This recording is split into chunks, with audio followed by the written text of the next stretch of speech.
Uwiteka Imana turagushimiye turaguhimbaje tugushimiye kuri Imana nziza tugushimiye kuri Imana ikomeye turagushimiye kuri Imana ihambaye izina ryawe nirihabwe icyubahiro rero umwami aka kanya duciye bugufi kugira umwami izina ryawe rishyirwe hejuru Uwiteka mwami ibyo tuvuga ibyo dukora Uwiteka mwami ntabe ari twebwe izina ryawe rihabwe icyubahiro turakwinginze kugira umwami ibyo wateguye ko abantu bumva kuri uyu munsi aba ari byo bumva mu izina rya Yesu amen. Tunejejwe n'Imana mu mitima yacu ko twongeye kubona aka kanya ko tukiri bazima duhumeka tukivuga izina ry'Imana tunejejwe nuko twongeye ku bana na bene data na bashiki bacu badukurikiye muri uyu mwanya turamya duhimbaza Imana dusangira ijambo ry'Imana turabasuje turabakunda umuryango wacu tubashimira uburyo mudukurikirana n'uburyo mudutera inkunga mu buryo tubona nyine mutugaragaza ko mudukurikiye ni ikintu gikomeye duha agaciro rero n'ubundi nk'ibisanzwe dutangira turamya Imana umunsi twahisemo indirimbo ya 25 mu gushimisha ivuga ngo Yesu ni inshuti yacu reka dufatanye kuririmba dukomeze na gahunda.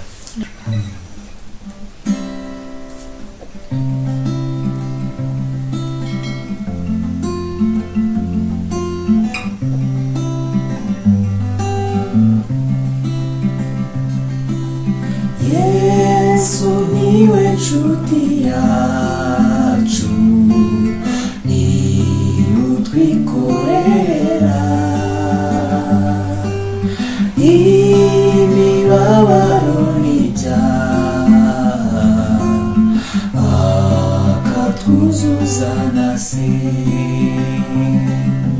dore tubura amahoro tuyabuzwa n'ubusa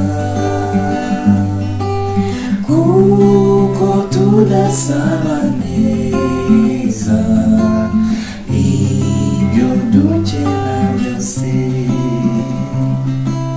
nitugira ibyago byinshi tugashukwa n'umubiri tumuganyira amaganya kuko yadukuraho hari indi nshuti nk'iyi yabarana natwe Yesu azi intege nke zacu twisunge dusaba niba ufite ishavu ryinshi ukababara rwose urugero ni Yesu niba tumwishemo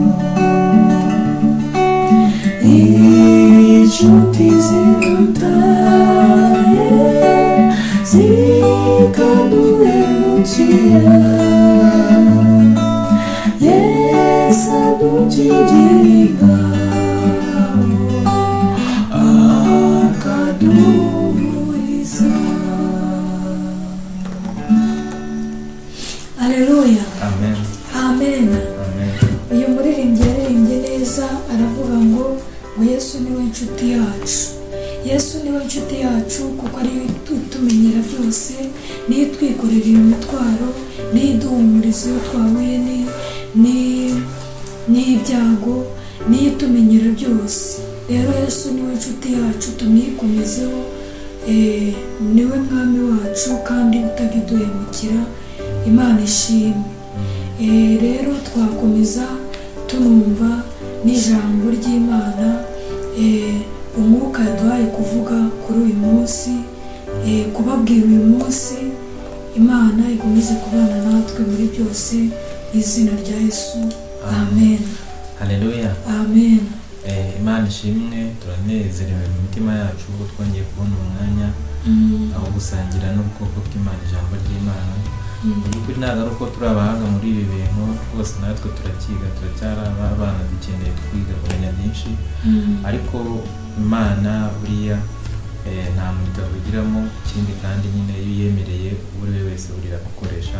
Impamvu twumva umwuka w'Imana turavuga tuti nubwo turi abana bato twaba tutazi ijambo ry'Imana cyane, ariko umwuka w'Imana akoranye natwe cyane ko twumvaga ku mutima bituriho, twavuga tuti twagira icyo dusangiza ubwoko bw'Imana. Rero uyu munsi cyangwa se uyu mugoroba cyangwa iki gitondo, bitewe n'igihe uri kudukurikiranira, bitewe n'aho uri, kandi nanone twafashijwe n'ijambo ry'Imana cyangwa se umwuka w'Imana yagize ijambo ry'Imana ku mutima wacu. Ufite insanganyamatsiko ivuga ngo humura, Imana irakuzi, ntukiganyire. Ni insanganyamatsiko igizwe n'amagambo nk'atatu: humura, Imana irakuzi, ntukiganyire. Turasoma twihuse muri Matayo igice cya 6 umurongo wa 25. Umutwe wawe n'uravuga ngo ntukiganyire. Turasoma twihuse kuko ni amagambo ajya kuba menshi mo gake, ariko ntabwo tuvuga ibintu byinshi nuko twaboneyemo ahubwo tuyasoma. Aravuga ngo nicyo gitumye mbabwira nti ntimukiganyire ngo mutekereze ubugingo muti tuzarya iki, cyangwa muti tuzanywa iki. Ntimwiganyire ngo mutekereze iby'umubiri wanyu ngo tuzambara iki. Mbese ubugingo ntiburuta ibyo kurya, umubiri ntiburuta imyambaro. Nimurebe ibiguruka mu kirere, ibibiba ntibisarura ntibihunika mu bigega, kandi so mu ijuru arabigaburira nabyo. Mwebwe se mubiruta cyane. Ninde wo muri mwe wiganyira wabasha kwiyunguraho umukono umwe? None se ikibaganyisha imyambaro ni iki? Mutekereze uburabyo bwo mu gasozi uko bumera, ntibugira umurimo, ntibuboha imyenda. Kandi ndababwira yuko Salomo mu bwiza bwe bwose atarimbaga nk'akarabyo kamwe ko muri ubu. Ariko Imana ubwo yambika ubwatsi bwo mu gasozi icyo uriho none ejo ukajugunywa mu muriro, ntizarushaho kubambika umuntu afite kwizera gukenewe.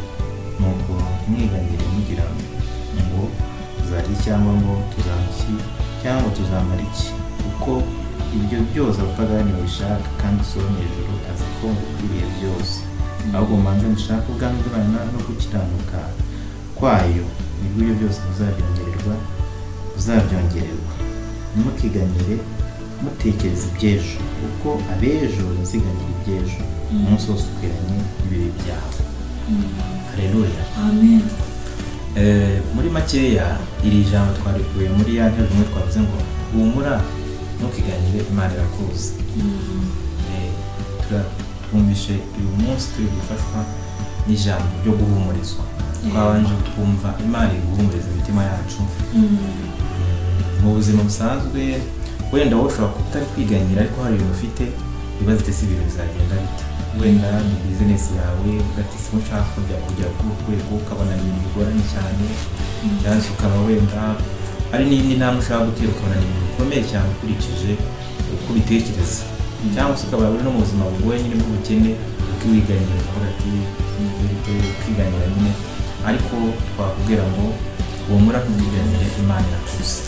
Ni ijambo ry'Imana Yesu yari kuganiriza abantu. Yazamutse umusozi w'Isoni igice cya 5, uburyo yazamutse ku musozi, abantu bari baje ahari atangira kubaganiriza, ababwira abahirwa bari bo, akomeza uburyo ari umucyo w'isi, bari baje nyine bakwiye kuba umucyo w'isi, bakwiye kuba umunyu w'isi.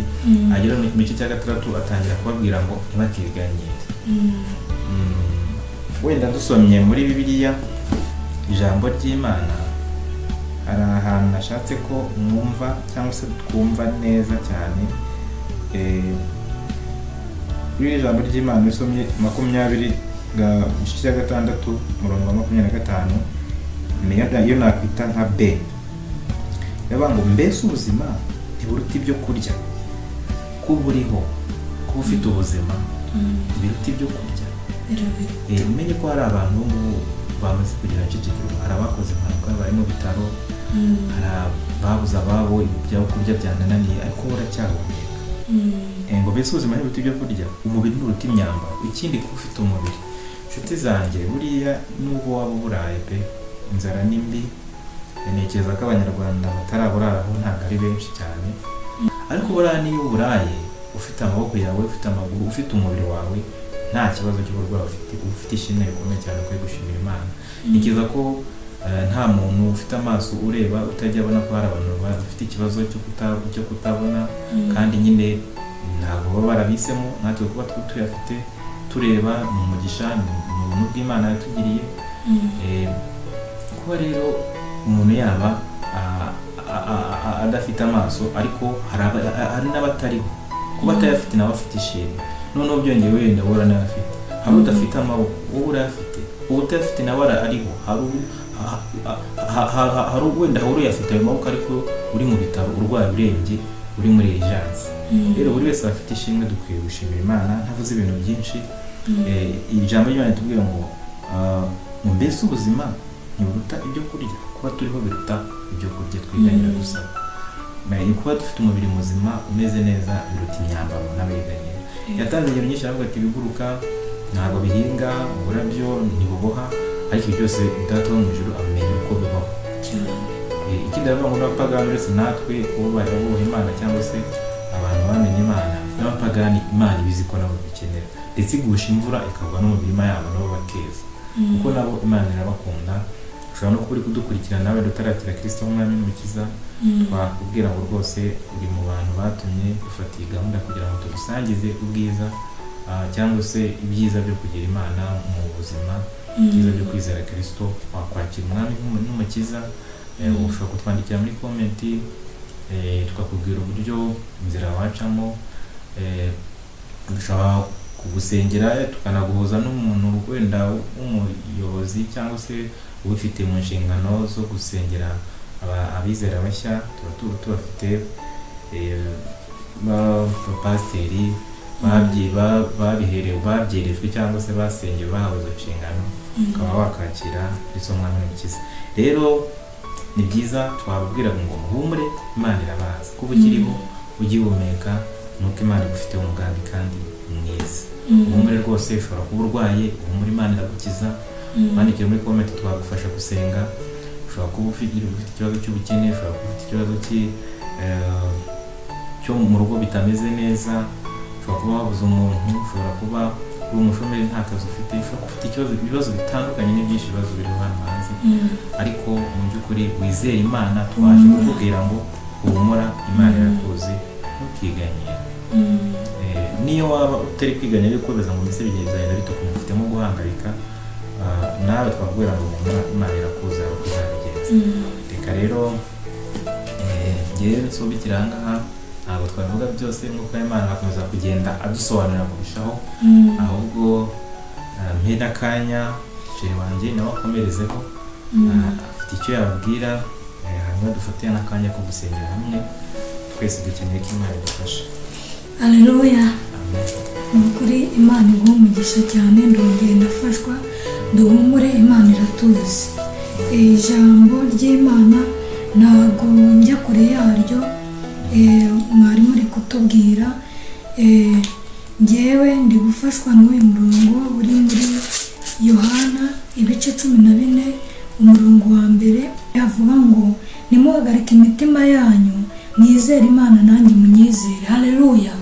Tugomba kwizera Imana, kuko Imana niyo itanga amahoro, niyo itanga umunezero mu mitima yacu. Kandi buri muntu wese nk'uko twabazaniye ijambo riri guhumuriza, tugomeze duhumure, namwe muhumure, kuko Imana iratuzi kandi izi byose, niyo izitangiriro n'iherezo ku buzima bwacu. Nta kintu na gito kijya kiba ku muntu w'Imana Imana itakizi. Rero tugomeze twizere kandi duhumure, Imana iduhana umugisha. Ntabwo navuga byinshi, ariko Imana ikomeze kubana natwe kandi ikomeze guhumuriza imitima yacu.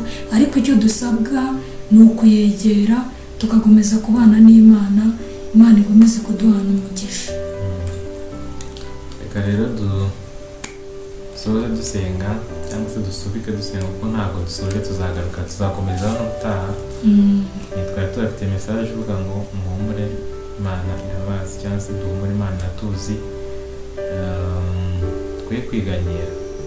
Yesu yaratubujije, kuko ngo abejo nibo baziganyira iby'ejo. Twebwe uyu munsi turahazi twahageze ariko ejo ntabwo tuzi uko bimeze. Rero tureke kwiganyira, twizere Imana. Dusengane, wizere Imana tugufashe gusenga, natwe dusenge kugira ngo Imana ishobore kudukomereza kwizera kwacu. Iyo ufite kwizera ntabwo buriya wahangayika cyangwa se wakwiganyira. Imana idufashe. Dusenga isengesho rigufi. Turagushimiye Imana kuri kumwe natwe, tumushimira ijambo ryawe tubwira kutiganyira kuko uzi ibyacu uri kumwe natwe. Kuba turiho duhumeka byonyine ni ishimwe rikomeye. Fasha mwene data, fasha mushiki wacu, ashobora kuba arwaye, ashobora kuba afite ikibazo cy'ubukene, ashobora kuba afite ikintu yibaza ati kizagenda gute, ashobora kuba afite ibibazo mu rugo, ashobora kuba afite ibibazo mu muryango. Turasenze Mwami ngo umurengere, natwe turengere, ijambo ryawe rigwire muri twebwe kandi twizere iby'Imana tubwiye. Komeza kubana natwe kandi ijambo ryawe rikomeze kugwira no kwaguka muri twebwe mu izina rya Yesu Kristo Umwami wacu. Amen. Turabashimiye cyane. Imana ibahe umugisha kandi ntimukibagirwe gusangiza abandi bakunda ijambo ry'Imana. Ahari wasanga ubura wasangiza nawe akeneye ihumure, akeneye guhumurizwa. Rwose nubikora uzajya ukoze umurimo mwiza kandi Imana izakugumisha. Bye.